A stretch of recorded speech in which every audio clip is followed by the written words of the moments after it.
What if the most dangerous air force in the world isn't the biggest, the loudest, or the one everyone keeps talking about, but the one that almost never gets mentioned at all? While analysts argue about American stealth, Chinese mass production, and Russian missile spam, they overlook the force that can clear the skies before an enemy pilot even understands what killed him. The Royal Air Force doesn't advertise its strength because it doesn't have to. Its power comes from something far more lethal than numbers. The RAF is engineered to strike first, see everything, and leave nothing to chance. So technically, Britain built a system, an ecosystem of fused sensors, electronic warfare, stealth, and missiles that turns an air battle into a one-sided execution. If you're intercepted by an RAF Typhoon or F-35, you are not entering a fight. You're entering its kill zone. By the time your radar screams, you're already marked, already outrun, and already losing. So if this is the force everyone keeps overlooking, what else about the RAF do people still not understand?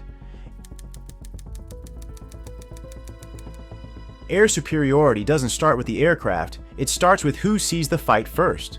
And the brutal truth is this: no aircraft from any nation can approach British airspace without the RAF already watching, tracking, and predicting its every move. That advantage begins at RAF Boulmer, the nerve center of the UK's air defense network. Boulmer isn't a radar station, it's an information weapon. Every piece of airspace data from across the UK is sucked into this facility, processed in real time and fused into a picture so detailed that an intruding aircraft isn't just detected, it's understood. Scattered across the British coastline and highlands are the remote radar heads, quiet, isolated towers that act like eyes fixed permanently on the horizon. Together they create a radar wall with no blind spots, no gaps, and no dead angles. An aircraft trying to slip through this network is like a burglar trying to sneak past floodlights. The moment it enters range, every sensor locks on, every tracking system calibrates, and every computer begins building its interception timeline. And this doesn't stop at British borders. RAF surveillance is woven directly into NATO's sensor grid. The UK sees what Norway sees. It sees what Iceland sees. It sees what NATO AWACS sees hundreds of miles away. That fused picture gives the RAF something almost no air force on Earth possesses: predictive control of the battle space. The RAF doesn't wait to react. It already knows who's coming, where they're heading, how fast they're moving, and what altitude they'll cross before the intruder even realizes it has been detected. Most air forces scramble when they spot a threat. Britain calculates the interception before the threat fully enters range. That's why pilots from hostile states often talk about sudden RAF appearances during attempted probing flights. There is nothing sudden about it. The RAF sensors have tracked every second of their approach, and the intercept plan was finalized long before the intruder appeared on a cockpit display. By the time an aircraft shows up on RAF radar, the battle is already one step from finished. And that's where the next phase of dominance begins. Because once the RAF launches its fighters, the engagement shifts from surveillance superiority to something even more decisive: performance superiority. Information dominance gives the RAF the first move. But what happens next is even worse for any aircraft foolish enough to stay in the sky. Because once a Typhoon leaves the runway, the engagement doesn't continue. It collapses. The jet wasn't built to compete with other fighters, it was built to outperform them so brutally that the fight is mathematically decided before the merge. The key is energy. Air combat isn't about turning tighter or climbing faster in isolated moments. It's about who can burn energy and then snap back to full power before the opponent can respond. The Typhoon's EJ-200 engines aren't just powerful, they're violent. They shove the aircraft back into the fight with a rate of acceleration that most pilots never experience. This is why British pilots describe the Typhoon's performance with one phrase: "You lose me once, but you never lose me twice." Every time the jet brakes, dives, or rolls, it regains its energy almost instantly, setting up the next shot while the opponent is still recovering from the first move. That reality was exposed in Singapore. During evaluation trials, one RAF Typhoon went up against 3 F-16s, highly respected, battle-tested fighters. The result wasn't close. The Typhoon dismantled the formation. It didn't escape. It didn't evade. It dominated. Aircraft designed for agility were outclassed by a platform that regains speed faster than they can react. That test wasn't a fluke. It was a preview. Fast forward to recent Middle Eastern operations. Over an 18-month period, RAF Typhoons secured 4 confirmed air-to-air kills without taking a single hit. These weren't staged exercises. These were real engagements against real adversaries. The Typhoons didn't come home damaged, stressed, or even challenged. They came home untouched. And then there's the constant question from European analysts. How does the Typhoon compare to the Rafale? The truth is straightforward. Both are agile. Both can turn. Both are 4th generation plus fighters. But the Typhoon's raw thrust gives it something the Rafale can't match. The ability to bleed speed, execute a move, and then explode back into combat position before the Rafale can stabilize. The French jet is smooth. The British jet is relentless. But the RAF doesn't send the Typhoon into the sky alone. It pairs a heavyweight brawler with a ghost. The F-35 doesn't announce its presence. It arrives inside the enemy's blind spot. Where the Typhoon overwhelms the senses, the F-35 starves them. When those two platforms operate together, one compresses the fight while the other removes any possibility of escape. It's a trap with wings. The RAF doesn't fly fighters, it flies inevitability, and once the aircraft establish control, the next layer of dominance comes from the weapon that makes escape physically impossible, the missile that finishes what the Typhoon starts. Air combat used to be decided by who had the better jet. Today, it's decided by who fires the Meteor first, because once this missile leaves the rail, the argument about who wins the fight is over. Meteor isn't an upgrade. It's a weapon that rewrote the laws of engagement, and the RAF is the air force that wields it best. Most air-to-air missiles behave like sprinting athletes: explosive launch, fast climb, rapid burn, then a gradual coast toward the target. Meteor doesn't sprint. Meteor hunts.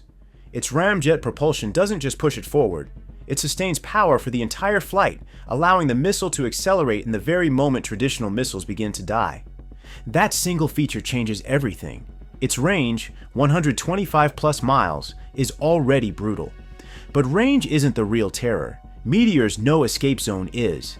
This is the space where once the missile locks, physics takes over and the target cannot outrun, outclimb, or outturn the incoming kill.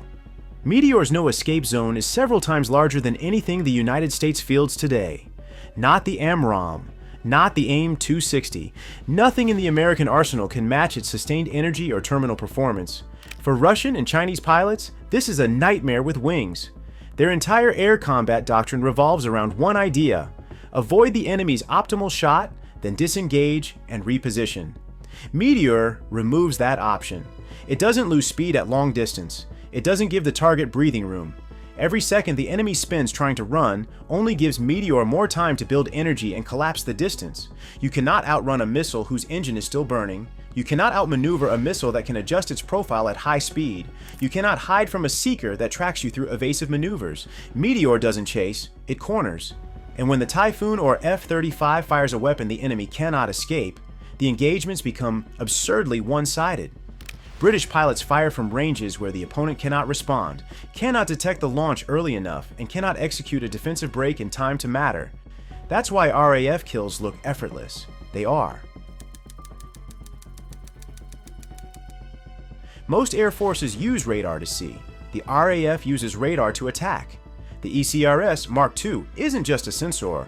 It's a weaponized electromagnetic system designed to break the enemy's eyes, shut down their defenses, and leave hostile pilots flying blind in their own airspace. This is the part most people never understand. RAF fighters don't survive threats, they dismantle them. ECRS Mk2 gives RAF Typhoons a level of electronic aggression that rewrites the rules of aerial combat. While older radars simply detect targets, Mk2 scans the battlespace, isolates hostile emitters, identifies the exact type of radar being used, and then begins tearing it apart electronically. It doesn't wait for a threat to lock on. It goes after the threat first. This is what suppression of enemy air defenses looks like in the modern age. Not by missiles alone, but by blinding the system that guides them. A Typhoon equipped with Mk2 can locate a surface-to-air battery from long range, jam its tracking signals, flood its receivers with phantom targets, or corrupt its guidance picture so completely that the enemy radar operators never get a stable lock. They aren't fighting the aircraft, they're fighting a ghost in the machine. And Mk2 is only one limb of the RAF's electronic warfare body. The Praetorian Defensive Aids subsystem works in parallel, detecting missile launches, identifying laser threats, and deploying countermeasures automatically, faster than a human pilot could ever react. It's not a defensive suite, It's an active shield that manipulates the electromagnetic environment around the aircraft. Together, Mark II and Praetorian turn the Typhoon into something rare in modern warfare. A jet that attacks you and your electronics at the same time. This is why RAF pilots don't dodge threats. They don't hide from radar. They don't pray the missile misses. They jam the radar before it can lock. They blind the targeting system before it can track. They break the kill chain at the source. While most air forces scramble to avoid engagement envelopes, the RAF steps inside them, shuts them down, and leaves enemy operators staring at dead screens. Once an air force can see everything you do and shut down everything you rely on, the battle space becomes one-sided long before the first missile flies. And this dominance isn't occasional or situational. It's permanent, because Britain maintains a level of readiness that keeps these fighters armed, fueled, and airborne in minutes. Air superiority means nothing if you can't bring your fighters into the sky fast enough to use it. That's where the RAF pulls ahead of almost every air force on Earth. Britain doesn't wait for a threat to develop. It launches its interceptors so quickly that hostile aircraft barely complete their approach vectors before a Typhoon is already climbing to meet them. The Quick Reaction Alert Force at RAF Lossiemouth and RAF Coningsby sits on a hair trigger 24 hours a day.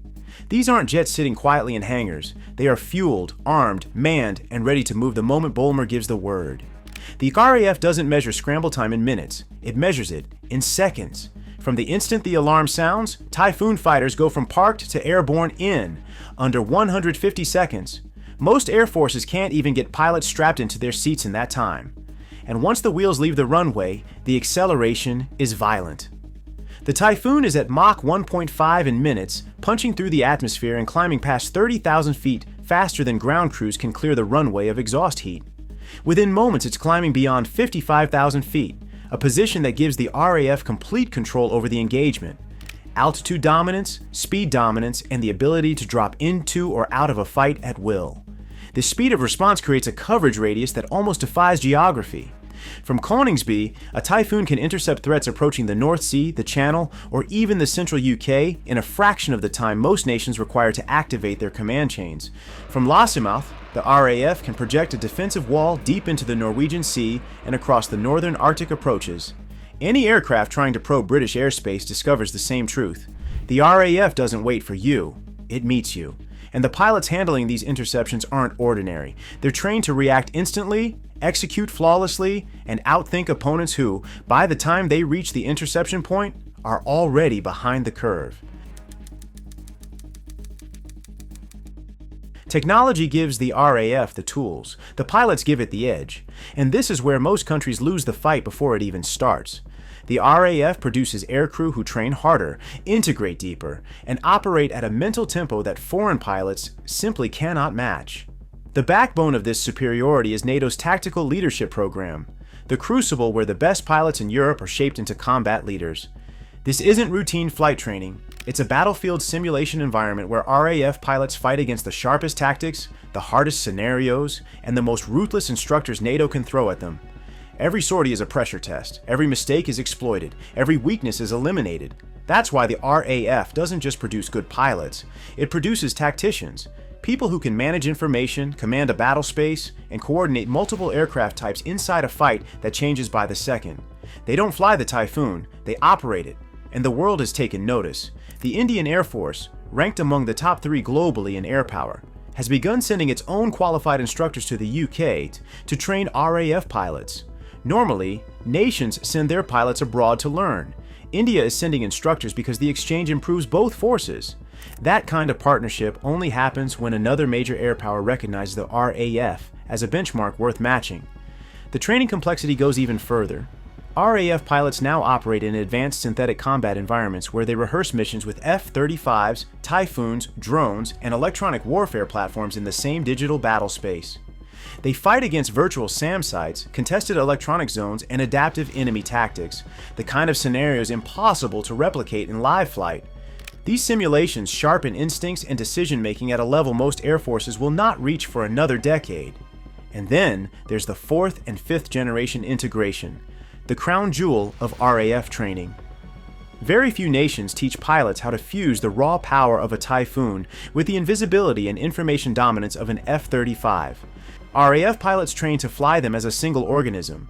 The Typhoon controls the sky while the F-35 manipulates it. One overwhelms, the other deceives. Together, they trap the enemy inside a battle space the RAF pilots are already mentally controlling. Elite pilots, operating elite systems, thinking faster than their opponents can react. That's what makes RAF aircrew so lethal. But even their skill is only one part of the picture. Once you plug these pilots into a network that stretches across Europe and the North Atlantic, their power multiplies. An air force becomes deadly the moment it stops fighting alone. The RAF reached that point years ago. Britain isn't just operating within NATO, it is wired into NATO. Every radar picture, every sensor sweep, every AWACS track, every coastal system from Norway to Turkey feeds into a single combined battle space that RAF pilots use as their second sight. That's the real power most analysts overlook. When you challenge the RAF, you aren't fighting Britain. You're fighting the intelligence of an entire military alliance. NATO's Integrated Air and Missile Defense System, IAMD, and its Air Command and Control System, ACCS, link the RAF into a continent-sized detection grid. A Russian aircraft lifting off from Kaliningrad? The RAF sees it. A Chinese jet testing Europe's air boundaries? The RAF has the data. A rogue aircraft operating in the Black Sea or Baltic? That information flows directly into British systems in near real time. This isn't cooperation, this is fusion. That combined sensor picture is the kind of advantage that most nations cannot even conceptualize. While adversary pilots rely on their own radars and local networks, RAF pilots enter the sky with a map of the entire theater already built in. They know which aircraft are hostile, which ones are decoys, which radars are active, and which SAM systems are warming up. Situational awareness becomes total, not because of the UK alone, but because of an alliance that fights as one machine. This means any aircraft challenging British fighters is immediately exposed across a network stretching thousands of miles. Norwegian radars track its altitude, Dutch systems track its speed, AWACS aircraft map its electronic signature, and by the time it approaches British airspace, the RAF doesn't simply have a target, it has a profile, a pattern, and a predicted outcome. This is why attempting to surprise the RAF is a fantasy. You can evade a nation, you can't evade a continent. And that's the final layer of present-day air superiority. Britain fights with more information, faster information, and wider information than any adversary it might face. But the RAF isn't just relying on current strength. While this network gives the UK overwhelming dominance today, Britain is preparing something even more dangerous. A future force built from stealth, data fusion, and next-generation strike capability. That's where the story pivots next, toward the aircraft that will redefine what the RAF can do in the air. Air superiority today is already in Britain's favor, but the RAF is quietly building an advantage that pushes its dominance into the next decade. The expansion of the UK's F-35 fleet isn't a procurement update, it's a strategic message. The RAF isn't maintaining its lead, it's widening it. The latest order, 29 additional F-35s with 17 Bs and 12 As, pushes Britain toward a fleet of 75 fifth-generation jets. This isn't a symbolic number. It represents massed stealth capability, distributed strike power, and a force that can operate across land, sea, and forward-deployed NATO missions. And hidden within that order is a capability very few nations possess. Britain's F-35A variant will be nuclear capable, giving the RAF a stealth delivery system that merges strategic deterrence with tactical penetration.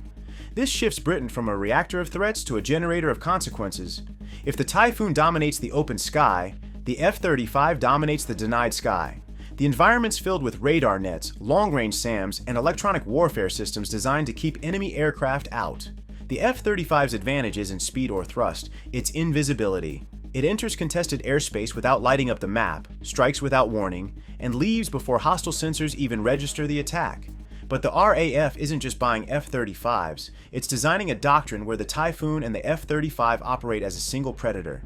The Typhoon crushes the fight in the air, while the F-35 slips past enemy radar to strike command centers, missile sites, or high-value targets deep behind the front.